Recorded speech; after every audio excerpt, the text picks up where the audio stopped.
देखिए, 5 राज्यों में विधानसभा के चुनाव हुए, 4 राज्यों के नतीजे आए, 3 राज्यों के नतीजे चौंकाने वाले आए हैं। 3 राज्यों में भारतीय जनता पार्टी की जीत हुई है और अब हम इसको बिहार से जोड़कर आपको बताएंगे कि इससे बिहार में एनडीए में शामिल दलों को कितना नुकसान होगा और शामिल दलों को भाजपा कितना दबाएगी।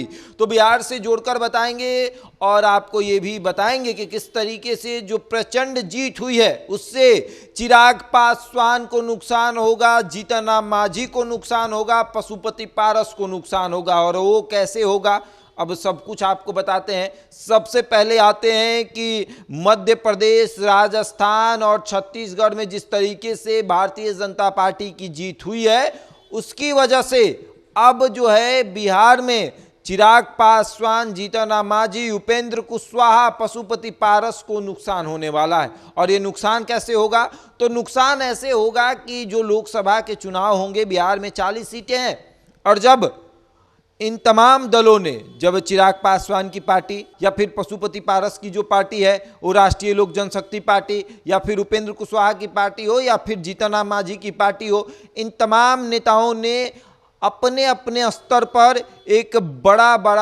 दावा किया था। उनका मानना था कि बिहार के 40 सीट में से कम कोई कहता था कि 5 पे लड़ेंगे, कोई कहता था कि 4 पे लड़ेंगे, किसी का दावा 5 पे था तो किसी का 6 पे था। लेकिन ये नतीजे जब आए हैं, तमाम दलों को भारतीय जनता पार्टी ने दिखा दिया है कि देश में अभी भी भारतीय जनता पार्टी का लहर चल रहा है, मोदी लहर अभी भी बरकरार है।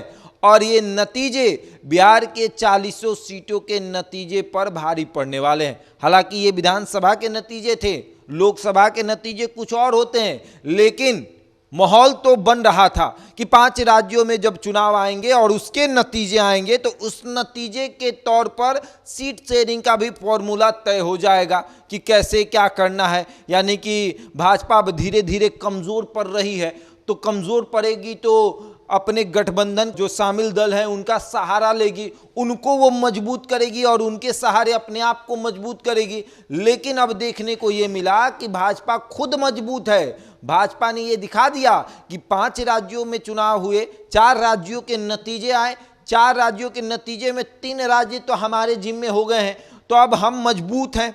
और अब आप ये मत कहिएगा कि आप कमज़ोर हैं। जैसे कि कांग्रेस की हार, इंडिया गठबंधन में कांग्रेस का कद छोटा करना है, उसी तरीके से भाजपा की जीत एनडीए गठबंधन में भाजपा का कद बड़ा करना है।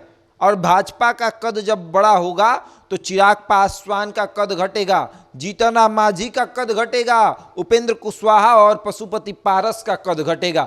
आते हैं, चिराग पासवान मध्य प्रदेश जाते हैं, छत्तीसगढ़ जाते हैं चुनाव लड़ने और नतीजा क्या होता है, चुनाव हार जाते हैं।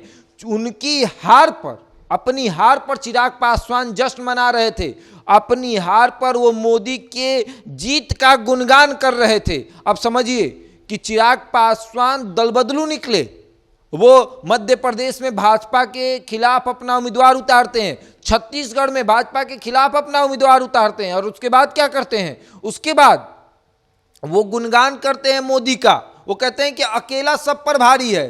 अरे आप भी तो हार गए, आप भी मध्य प्रदेश और छत्तीसगढ़ में हार गए, लेकिन आप उस हार का जिक्र नहीं कर रहे हैं। आप अपनी हार पर मोदी के जीत का गुणगान कर रहे हैं और ये एक तरीके का इशारा है कि भारतीय जनता पार्टी अब सबको दबाएगी, कहेगी कि इतना सीट नहीं देंगे। परिणाम देखिए क्या है, परिणाम यानी कि अभी भी लोगों के दिमाग में भारतीय जनता पार्टी का लहर जो है वो मौजूद है।